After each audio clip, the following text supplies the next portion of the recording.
உங்க பழைய நகைக்கு கிராமுக்கு 150 ரூபாய் கூடுதலா வாங்கி புது நகை எடுத்துக்கோங்க. அதே கம்மி சேதாரம் தான் உங்க லலிதால மட்டும்தான். நிகழ்ச்சிக்கு திரு காரை செல்வராஜ் வரவேற்பு. வணக்கம்.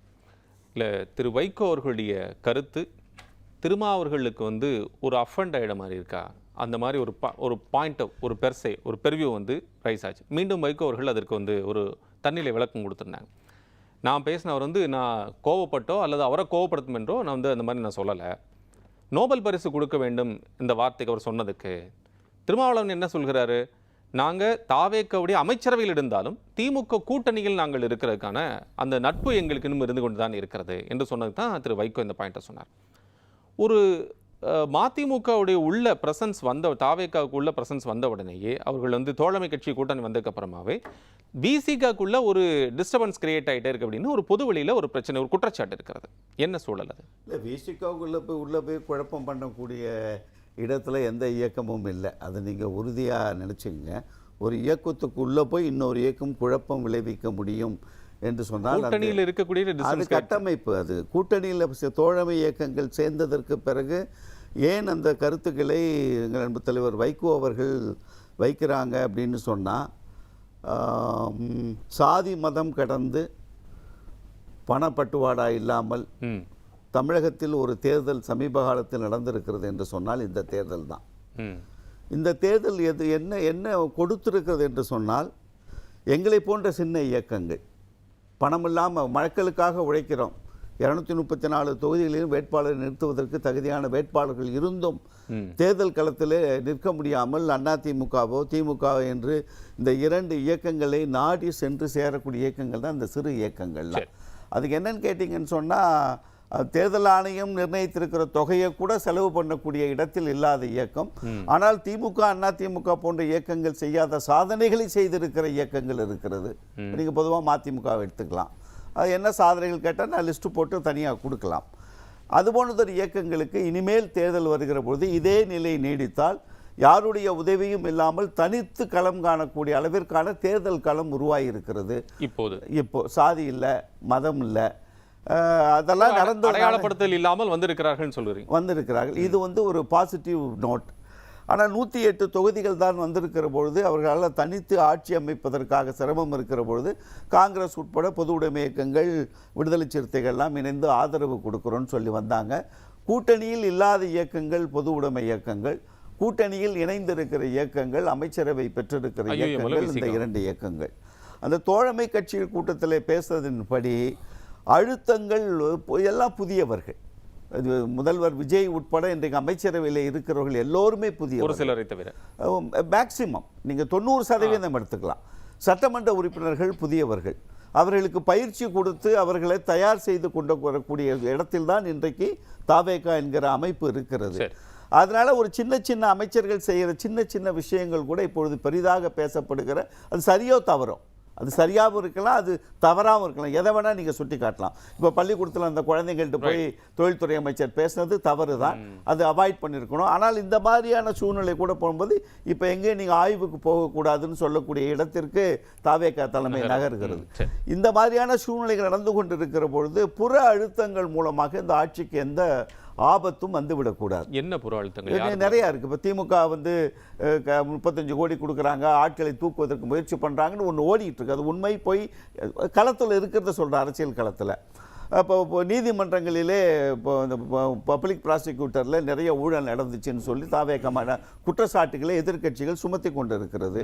பள்ளி கல்வித்துறையில் வந்துக்கிட்டு ஒவ்வொரு துறையாக இப்பொழுது ஊழல் நடந்ததாக அழுத்தங்களை கொடுத்துக்கிட்டு இருக்கிறாங்க. அது நடக்கவில்லை என்று தாவேகா அவர்களுக்கு தன்னிலை விளக்கம் கூடிய இடத்திற்கு இது போனது ஒரு அரசியல் அழுத்தங்கள் என்பது எப்பொழுதும் அது வந்துக்கிட்டே இருக்கும். அது எல்லா இயக்கங்களும் சந்திக்கிறது தான். திமுக அதிமுக போன்ற இயக்கங்கள் அனுபவம் இருக்கிறதுனால அது எளிதாக சமாளித்து அதற்கான பதிலை கொடுத்து சமாளிக்க முடியும். இவர்கள் புதியவர்கள் என்பதனால் ஒரு சிறு தடுமாற்றத்துடன் இப்பொழுது நிர்மல்குமார் மட்டும் பேச ஆரம்பிச்சிருக்கார். எல்லாத்துக்கும் விளக்கம். ஏன்னா 4 பேர் கொடுத்தா அதுலேயும் குழப்பம் வருதுன்னு இப்போ நிர்மல்குமார் அமைச்சர் மட்டும் பதில் கொடுத்துட்டு இருக்கார். இது போன்றது ஒரு சூழ்நிலைகள் இருக்கிற பொழுது இந்த கூட்டணி தொடர வேண்டும்.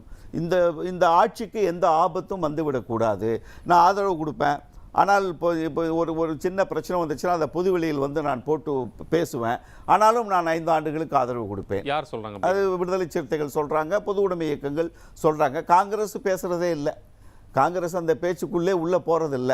அவங்களுக்கு கிடைக்காத மாமுனி போல் கிடைத்த 2 அமைச்சர்கள் கிடைத்தோன்னா அவங்க அமைதியாக இருக்கிறாங்க. இவர்கள் சொல்லுவது சரியான செயல்பாடுகளுக்கான குறைகளை சுட்டி காட்டினாலும் கூட ஒரு நான் சொன்ன இந்த சூழல்களை மையப்படுத்தி அனுபவம் உள்ளவர்கள் என்ன செய்யணும்னா இதைத்தான் மதிமுக கடந்த திமுக ஆட்சியில் நான் ஒரு கேடயமாக இருக்கிறேன் அப்படின்னு திரு வைகோ அவர்கள் சொல்கிறார். விஜய் ஆட்சிக்கு நான் ஒரு கேடயமாக இருக்கிறேன் என்று சொல்கிறார்கள். அதே சமயம் நீங்கள் கேடயமாக ஆட்சிக்கு இருக்கலாம், தோழமை கட்சிகளுக்கான நீங்க கேடயமாக இருக்கணுங்கிற கட்டாயம் என்ன இருக்குங்கிறதா கேள்வி எழுகிறது. அப்படின்னா விசிக ஒரு கருத்து சொல்லுது, அந்த கருத்து வந்து சரியானதாக இருக்கலாம், தவறாக இருக்கலாம், அது அவர்களுடைய கருத்து. அந்த கருத்தை நீங்க சொல்லலாம் அப்படின்னு நீங்க கடந்து போகலாம். இல்ல அது வந்து சிரித்து மழுப்புவது ஒரு ஒற்றை புள்ளி. நான் அதுதான், அந்த ஆட்சிக்கு எந்த விதமான பிரச்சனையும் வந்துடக்கூடாது என்று யோசிப்பவர்கள் யோசிக்கக்கூடிய செய்தி, அனுபவம் உள்ளவர்கள் கொடுக்கிற ஆலோசனையாக தான் நீங்க அதை எடுத்துக்கணும். ஏன்னு கேட்டீங்கன்னா, நான் வந்து அமைச்சரவையில் இருக்கிறோமே தவிர நாங்கள் கூட்டணியில் இல்லை, தோழமையில் இல்லை, அமைச்சரவைக்கு ஆதரவு கொடுக்கிறோம். ஒரு கன்ஃபியூஸ்டு ஸ்டேட்மெண்ட். இரண்டாவது, திமுகவோடு எங்களுடைய கூட்டணி தொடர்கிறது. இப்படி ஆட்சியில் அங்க வகிக்கிற ஒரு இயக்கமே சொல்லுது நட்புறவு தொடர்கிறது. அப்படின்னா என்ன அர்த்தம்? அப்படி நீங்க அதுக்கு அதை நோக்கி போறதானே. அது வந்ததுக்கு காரணம் பாமக இன்றைக்கு தலைமைச் செயலகத்தில் புரிதல் தலைமைச் செயலகத்தில் இன்றைக்கு அன்புமணி அவர்களே வரவேற்று அவருடைய அந்த விவசாயிகள் தொடர்பான பயணங்கள் குறித்தான தகவல்களை பெற்று வருகிற பொழுது இயல்பாகவே அவர்கள் வந்து பாமக இருக்கிற இடத்தில் அவர்கள் இருக்க முடியாது. அது ஒரு அழுத்தம் விசிகாவுக்கு வந்தது. இது போன்றது ஒரு கருத்துக்களை திரு செல்வராஜ் அமைச்சரவையில் பங்கு பெற்றிருக்கிறார் திரு வன்னியரசு. சமூக நீதித்துறை அமைச்சர்கள் கொடுத்திருக்காங்க. அப்புறம் ஒரு பெரிய போர்ட்ஃபோலியோ இருக்கக்கூடியவர்கள்ட்ட வந்து பாமக இன் விசிக அவுட்னு சொல்லி வர்றது யோசிக்கிறது எந்த விதத்தில் சரியானதா இருக்கும்? பாமக இன்னே நான் சொல்லல, பாமக அந்த அழுத்தம் இருக்குன்னு சொல்றீங்க இல்ல. அந்த வரவேற்பு என்பது பொதுவாகவே திமுக இருக்கும்போது விசிகாவோட நிலைப்பாடு என்ன? பாமக இருந்தால் நாங்கள் இருக்க மாட்டோம், பாமக இருக்கிறது. அது போன்றது ஒரு சூழ்நிலை வராமல் தடுக்கிற இடத்திற்கு ஒரு கட்சி நகருமா நகராதா? அந்த மாதிரி ஒரு சூழ்நிலை கூட ஏற்பட்டு விடக்கூடாது என்று ஒரு முன்னெச்சரிக்கை நடவடிக்கையாக விசிக எடுப்பதை நான் பார்க்கிறேன். அது தவறுனே நான் சொல்ல. இல்ல, நம்ம இங்க தவறு சரின்னு பேசல. ஏன்னா கட்சிகளை பொறுத்தளவுக்கு கட்சியோட ஸ்டாண்டு தான் அது. அவங்க எப்படி ஃபேஸ் பண்ணாங்க பொறுத்தா தவறு சரிங்கிறது மாறும். அது பொதுவாக இல்லாத வரைக்கும் அந்த நம்ம புரிஞ்சுக்கலாம். இங்க என்ன கேள்வி வருதுன்னா, விசிக தன்னை தகவமைத்துக் கொள்கிற அல்லது தன்னை அடாப்ட் பண்ணிக்கிறதுக்கான ஒரு மெஷர்மெண்ட் நீங்க எடுக்குதுன்னு நீங்க சொல்றீங்க. அந்த மெஷர்மெண்ட்ல கன்ஃபியூஷன் இருக்கான்னு நான் கேட்கிறேன். இல்ல, மெஷர்மெண்ட்ல கன்ஃபியூஷன் இருக்கா இப்ப தெரியாது, அது போக போக தான் தெரியும். நீங்க சொன்னீங்க திமுகவோட நட்புறவுல தொடர்ந்து அது வந்து முன்னாலே வந்த ஸ்டேட்மெண்ட் தொடர்ந்து அவர் இப்பவும் சொல்றாரு. ஆனா அதுக்கு அவர் என்ன சொல்றாருன்னா, தெளிவான புரிதல் வந்து அரசியல்வாதிகள் மத்தியில இல்ல, ஊடகவியலாளர்கள் மத்தியில புரிதல் இல்லைன்னு சொல்றார். அதற்கு காரணம் வடபுலத்தில் இருப்பது போல, வட மாநிலங்கள் இருப்பது போல 2 முரணான கட்சி, எதிர துருவங்கள் இருக்கக்கூடிய கட்சிகள் அவர்கள் 2 பேர் சேர்ந்து உட்காந்து நட்பாக வந்து கல்யாணத்தை அட்டன் பண்றது, ஒரு ஃபங்க்ஷன் அட்டன் பண்றது, அதை தாண்டி இருக்கக்கூடிய ஒரு உணர்வோட பேசி சிரிக்கிறதுங்கிறது வந்து இங்க இல்ல. அதைத்தான் நான் வடபுலத்திலையும் இப்போ சமீபமாக கடந்த 10 வருஷமா 14 வருஷமா வடபுலத்திலையும் அது இல்லை. அதெல்லாம் மாறி போச்சு. மம்தா பானர்ஜியும் பாஜகவும் சேர்ந்து ஒன்றா உட்காந்துட போகிறாங்களா? சமாஜ்வாடி பார்ட்டியும் பாஜகவும் ஒன்றா அது வடபுலத்திலும் இல்லை. அதனால ஆரோக்கியமான அரசியல் இல்லைங்கிறது எனக்கு தெரியும். அதுக்கு நம்ம உதாரணமாக கர்நாடகாவை சொல்லுவோம். கர்நாடகாவில் பிரச்சனை வருகிற பொழுது எல்லா இயக்கங்களும் ஒருங்கிணைந்து நிற்கும் என்பதை பார்த்துருக்கோம். தமிழகத்தில் அந்த நிலைமை ஆரம்பத்தில் இல்லை, இடையில் வந்தது. அது எப்பொழுது வந்ததுன்னு உங்களுக்கு தெரியும். யாருடைய ஆட்சி காலத்தில் அந்த அதிமுக திமுக என்கிற 2 இயக்கங்களுக்கு இடையிலே வந்து ஒட்டு உறவு இருக்கக்கூடாது என்கிற ஒரு சூழ்நிலை உருவானது அப்பதான் தமிழ்நாட்டில்.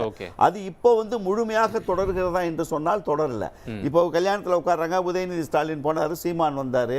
ஒரு கௌதமன் கல்யாணத்துக்கு போனாங்க, முன்னாள் முதல்வர் தளபதி மு க ஸ்டாலின் வந்தார், எங்கள் தலைவர் வைகோ போயிருந்தாங்க, பக்கத்தில் சீமான் உட்கார்ந்துருந்தார். இதெல்லாம் இயல்பு நிலையில் உள்ளது. ஒரு சில இடங்களில் நடந்ததை வந்து ஒரு பொது பார்வையில் வச்சு நம்ம பேச முடியாது. இது போன்ற ஒரு சூழ்நிலைகள் ஏற்படுகிற பொழுது நடந்து கொண்டிருக்கிற ஆட்சிக்கு இன்னும் ஒரு தேவையான ஒரு கால அளவை நாம் கொடுத்து அவர்கள் புரியுது பக்கபலமாக இருக்க வேண்டிய இல்லாமல் விசிக ஒரு மாதிரி ஒரு நிர்பந்தப்பட்ட சூழலில் அல்லது வேதா ஒரு சூழலில் இருப்பதாக நீங்கள் கருது? இல்லை, நான் வந்து தொல் திருமாவளவனை மிகவும் நேசிக்கிறவன். அவருடைய தலைமை பண்பை நேசிக்கிறவன். அவருடைய நிறைய செய்திகளை நான் உள்வாங்கிக்கிட்டே இருப்பேன். நான் அந்த இடத்துலேருந்து தான் நான் பேசுவேனே தவிர, தேர்தலுக்கு முன்பாக அவர் கொடுத்த பேட்டியிலிருந்து இப்பொழுது கொடுத்து கொண்டிருக்கிறது வரைக்கும் ஏதோ ஒரு தடுமாற்றம் இல்லை, ஏதோ அவருடைய நகர்வுகளில் ஏற்பட போகிற மாற்றங்களை உள்ளடக்கியதாக வருவதாகவே தான் நான் பார்க்கிறேன். நீங்கள் யூகிக்கிறீங்க? ஆமாம். இதில் ஒரே ஒரு விஷயத்தை மட்டும் இப்போ நம்ம பேசி நான் அடுத்த விருந்தினர்கிட்ட போகிறேன். திருமாவளவன் அவர்கள் வந்து சமீபத்தில் கொடுத்திருந்த பேசியிருந்ததில் திமுகவே அவங்களுடைய அவங்களுடைய விழா மேடையில் அவர் பேசியிருந்தது, திமுகவே நம்மளை வேண்டான்னு சொல்லிட்டார், நம்ம கூட்டணி இல்லைன்னு முன்னாள் முதலமைச்சர் மு க ஸ்டாலினே நம்மளை கூட்டணியில் இல்லைன்னு சொல்லி அவரே சொல்லிட்டாரு அப்படின்னு. அப்படின்னா என்ன, நம்ம திமுக தாவேக கூட்டணி போகிறோம் அப்படின்னா அது சரியானதாகத்தானே இருக்கும் அப்படின்னு சொன்னார்.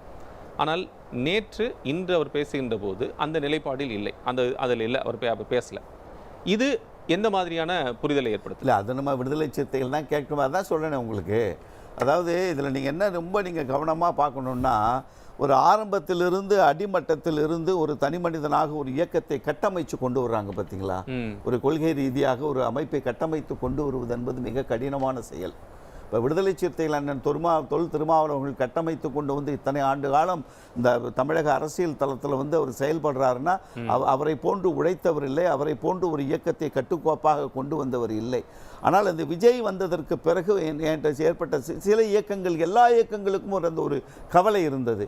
இளைஞர்கள், இயக்கத்தில் இருக்கிற இளைஞர்கள் எத்தனை பேர் இப்போ விடுதலை சிறுத்தைகள் வந்து நிறைய பேர் தாவேகாவுக்கு போகிறாங்க. கட்டமைப்பில் உறுதியாக இருக்கக்கூடிய, சமூக அமைப்பில் உறுதியாக இருக்கக்கூடிய, வாக்கு வங்கியில் உறுதியாக இருக்கக்கூடிய அந்த சமூகத்தை, அந்த ஒட்டுமொத்த சமூகத்திற்குமான பிரதிபலிப்பாக இருக்கக்கூடிய திருமா போன்றவர்களே தடுமாறுகிறார்களா தான் கேள்வி. இல்ல, அது தடுமாற்றம் வரும் தன்னால.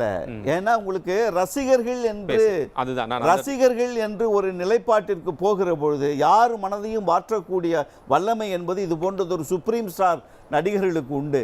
மிக கவனமாக கையாண்ட வேண்டியது வந்து விசிக என்பதை தாண்டி மதிமுகவுடைய ஸ்டாண்ட் இதில் என்னவா இருக்க போகுது? ஏன்னா இருக்கிற 2 எம்எல்ஏக்களுமே மதிமுகவுடைய எம்எல்ஏக்கள் இல்லைங்கிற அடிப்படையில் கூட்டணிக்கு கேடயமாக நான் இருக்கிறேன் என்று சொல்லக்கூடிய திரு வைகோ என்ன நிலைப்பாட்டில் இருக்கிறார்? தாவேக ஆட்சி தொடரணும், இடைத்தேர்தலில் ஆதரவு கொடுக்குறோம், உள்ளாட்சி மன்ற தேர்தலில் ஆதரவு கொடுக்குறோன்னு சொல்லியிருக்கோம். அதுதான் நிலைப்பாடு. எங்கள்கிட்ட எம்எல்ஏ இல்லை, நாங்கள் அமைச்சரவையில் போய் சேரக்கூடிய இடத்தில் இல்லை. தாவேகாவோடு இணைந்து பணியாற்ற விரும்புகிறோம். இடைத்தேர்தலுக்கு ஆதரவு கொடுக்குறோம், உள்ளாட்சி தேர்தல் ஆதரவு கொடுக்கிறோம், பொது தேர்தல் வருகிற போது என்ற நிலையை உணர்ந்து அந்த நேரத்தில் முடிவு செய்வோம். இதுதான் மதிமுகவினுடைய நிலைப்பாடு. பாஜகவில் எதிர்ப்பில் திமுகவும் தாவேகவும் இணைய வேண்டும் இந்த புள்ளி இல்லை, அது சொல்லிட்டு கடைசியாக அதில் ஒரு வரி கடைசியாக கொடுத்திருந்தார். இது தமிழகத்தில் இருக்கிற அரசியல்வாதிகளுக்கு புரியாமல், ஊடகவியலாளர்களுக்கும் புரியாதுன்னு. அது புரியாமல் இருக்கிறவங்க இங்கே இல்லை. அது ஒரு பெரும்போக்கான சிந்தனை. ஆனால் தமிழகத்திலே இன்றைக்கு திமுக தாவேகா என்கிற நிலையில் அரசியல் நகர்வுகள் நடந்து கொண்டிருக்கிற பொழுது அதற்கான வாய்ப்புகள் குறைவு என்பதுதான் இன்றைய தேதியில் இருக்கிற நிலைமை. நானும் யோசிக்கலாம், இன்னும் பலவாறாக யோசிக்கலாம். இல்லை, அதிமுக கூட சேரலாம், டிவிகே சேரலாம், திமுக எல்லாம் ஒன்றா சேர்ந்து ஏற்கனவே துடை தெரியப்பட்டிருக்கிற பாஜக, ஊட்டியில் மட்டும் ஊசலாடி கொண்டிருக்கிற பாஜக வேண்டாத விருந்தாளியாய் இந்த தமிழகத்திலிருந்து துடைத்து எறிந்து அமுச்சு விடலாங்கிற சூழ்நிலை வந்ததற்கு பிறகு அதை காப்பாற்றுவதற்கு அண்ணாமலை வந்தார். உடனே இப்போ பிஜேபியில் இருந்த கொஞ்சம் நஞ்சம் பேரும் எல்லாம் அண்ணாமலைக்கு ஜே அப்படின்னு சொல்லிட்டு நேரில் அண்ணாமலைக்கு போயிட்டாங்க. இப்போ அவர் ஒரு ட்ரைனிங் சென்டர் கட்டிக்கிட்டு இருக்காரு. அதெல்லாம் வந்தது துடைத்தெறியப்பட்டது பாஜக தமிழகத்திலிருந்து. ஆனால் இந்த தேர்தலிலே சாதியவாதம், மதவாதம் பேசப்படவில்லை என்று சொன்னேன். ஆனால் இங்கே பேசுகிற பொழுது தாவேகா ஜெயிச்சதுக்காக 234 தொகுதிகளிலும் கிறிஸ்துவ மிஷினரிகள் மூலமாக வீடு வீடாக போய் பிரச்சாரம் பண்ணி ஒரு கிறிஸ்துவ மத பிரச்சாரகமாக இருந்து தான் இந்த வெற்றி எடுத்தாங்கள் என்று முடிந்து போன விஷயத்தை எதை நாம் பெருமையாக நினைக்கிறோமோ, எது இந்த மண்ணில் நடக்கக்கூடாது என்று நினைத்தோமோ அது நடக்காமல் இருந்திருக்கிற இடத்தில் இருந்து நாம் பெருமை பேசி கொண்டிருக்கிற பொழுது மீண்டும் மதவாதத்தை ஊட்டியோடு முடங்கி போனவர்கள் மீண்டும் மதவாதத்தை கிளப்புவதற்கான ஒரு இடத்திற்கு நகர்கிறார்கள் என்று சொன்னால் எதிர்காலத்தில் அந்த ஊட்டி கூட அவர்களுக்கு துணை இருக்காது என்கிற நிலைமை தான். நயினார் நாகேந்திரன் இப்போ என்ன பண்ணிட்டு இருக்காரு? ஆளுநரை சந்தித்து தாவேக அரசுக்கு எதிராக அந்த 2-3 போய் கொட்டேஷன் கொடுக்குற வேலை, அவ்வளோதான். அம்மா தமிழிசை அம்மையின் இவங்க அந்த தமிழிசை சவுந்தரராஜன் அவர்கள் பேச்சே காணோம். ஆர் ராசா அவர்கள் உடல்நிலை சரியில்லை. அவர் தான் முதல்ல ஜோசப் விசைன்னு ஆரம்பிச்சார். ஹெச் ராஜா சாரி ஹெச் ராஜா அவர் தான் முதல்ல ஜோசப் விசைன்னு ஆரம்பிச்சார். எங்கள் ஊருக்காரர் தான் அவர். இப்போ அவர் உடல்நிலை சரியில்லை, அதனால முற்றிலுமாக துடை தெரியப்பட்டிருக்கிறது பாஜக.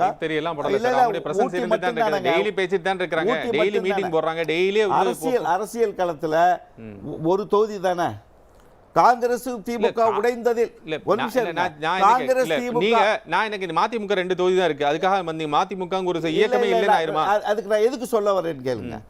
காங்கிரஸ் திமுக கூட்டணி உடைந்தது என்பது பாஜக பெருமை கொள்கிறது. இது என்ன வார்த்தை? அவங்களுடைய விருப்பம் சொல்றாங்க. இப்ப காங்கிரஸ் அழகா போனா தாவேகா கூட சேர்ந்தாங்க, 2 அமைச்சர் வாங்கிட்டாங்க, 4-5 எம்எல்ஏக்கள் வந்துட்டாங்க. அடுத்து சட்டமன்ற பாராளுமன்றத்துக்கு உள்ளாட்சி மன்ற தேர்தலில் இத்தனை சதவீதம் எங்களுக்கு வாக்கு வேணும்னு கேட்டு போயிட்டாங்க. தாவேகாவை இந்தியா கூட்டணியில திமுக இல்லைன்னு சொல்லிருச்சு, அந்த கூட்டத்துக்கு போகல. இப்போ தாவேகா ஒருவேளை இந்தியா கூட்டணியில் சேரலாம். அப்படிங்கிற பொழுது பாஜகவுக்கான நேர் எதிர்நிலையில் இருந்து தானே காங்கிரஸ் இன்னைக்கு செயல்பட்டு கொண்டிருக்கிறது. காங்கிரஸ் இப்பொழுதுக்கு என்னை பொறுத்தவரை திமுக கூட இருந்ததும் வலுவாக இருந்தது. இப்பொழுது இருக்கிற அரசியல் சூழலிலும் காங்கிரஸ் வலுவாக இருக்கிறது என்பதில் மாற்று கருத்து இல்லை. இன்னும் ஒரு செய்தி பதியப்பட்டது, அது ரொம்ப கவலைக்குரிய செய்தி. திருமாவர்களுடைய சித்தாந்தம் பிடிக்காதான், அவருடைய கொள்கைகள் மீது ஈர்ப்பு இல்லையா, அதெல்லாம் அவர் என்ன செய்கிறார்ல எங்களுக்கு தெரியாது. ஒரு ஒடுக்கப்பட்ட சமூகத்தினுடைய தலைவராக தமிழகத்தில் 50 ஆண்டுகள் உழைத்து உழைத்து உழைத்து ஒடுக்கப்பட்ட மக்களை உச்சத்துக்கு கொண்டுவதற்கு பாடுபட்டு கொண்டிருக்கிற தலைவனுடைய சித்தாந்தம் கொள்கை வழியெல்லாம் தெரியாதா? ஆனால் அவர் தேர்தல் நேரத்திலே அரசியலில் எந்த இடத்தில் போனால் எது கிடைக்கும் என்று சேர்வதில் மட்டும் அவருக்கு ரொம்ப புத்திசாலித்தனம் இருக்கிறது. பேசுவது என்பது மதவாதத்தை இங்கே பதிவு செய்கிறார்கள். ஒடுக்கப்பட்ட மக்களுக்கு எதிராக இந்த கருத்தை பதிவு செய்வதை நான் வன்மையாக கண்டிக்கிறேன். அந்த இடத்துல நகத்துல அவர் என்ன சொல்றாருன்னா, தன்னுடைய நிலைப்பாடு என்ன என்று தெரிந்தவர் என்றுதான் அவர் தன்னுடைய நிலைப்பாடு நாகரிகமான வார்த்தைகள். எனக்கு சித்தாந்தத்தை பத்தி பார்த்து பேசுறீங்க. ஐயா நான் பதில் சொல்றேன். எங்கே வந்தது கிறிஸ்துவம்? இல்ல நான் பதில் சொல்றேன். எங்கே வந்தது? இல்ல நீங்க எப்படி எனக்கு சொல்றீங்க? எங்கே வந்தது? விவாதம் சொல்றத பாஜகவை நோக்கி போயிட்டு இருக்கு. இல்ல இல்ல கேட்கல. இல்ல சார் ஆதரவு நிலைப்பாடு எப்படி எடுக்க முடியும்? ஒரே ஒரு வரியில சொல்லிடுறேன். தவறானது. திருமாவளவன் ஐயா அரசியலில் எதற்காக இருக்கிறோம் என்பதை தெரிந்தவர்னு நான் சொன்னதை நீங்க தேர்தலோட லிங்க் பண்ணது தவறான. அரசியல் எதற்காக வந்தேன்னு நான் சொன்னேன். அதுமே கேள்விதானே. அது அரசியல் எதுக்கு வரேன்னா ஒடுக்கப்பட்ட சமூகத்துக்காக வருவேன், சாதிக்காக வருவேன், நல்லா இருக்கணும்ன்றதுக்காக வருவேன், மதுவை அரசு ஒழிக்கணும்ன்றதுக்காக வருவேன், காரணத்துக்காக வருவேன். மதத்தை கொண்டு வந்து உள்ள எதற்காக அரசியலில் இருக்கிறோம் என்பதை தெரிந்து வந்தவர்களை கொச்சப்படுத்துறீங்க. ஏனோ தானோ இருக்கிறவங்க ஏதோ ஏஜென்சி நடத்திட்டு அதனால அரசியல் இருக்கிறவங்க இல்ல. நாங்க நேர்மையா இருக்காருன்னு நான் சொன்னேன். அரசியல் பண்ணுங்க. துணை தெரியப்பட்டதற்கு கூட மறுபடியும் மதச்சாயத்தையும் ஒடுக்கப்பட்ட மக்களுக்கு எதிரான பதிவு செய்வதை வன்னியர் 14, பழையர் 14, நாயுடு 11, தேவேந்திரர் 8 சாதி ரீதியாக நிறுத்தப்பட்டு நடந்தது. உங்க பழைய நகைக்கு கிராமுக்கு 150 ரூபாய் கூடுதலா வாங்கி புது நகை எடுத்துக்கோங்க. அதே கம்மி சேதாரம் தான் உங்க லலிதால மட்டும்தான்.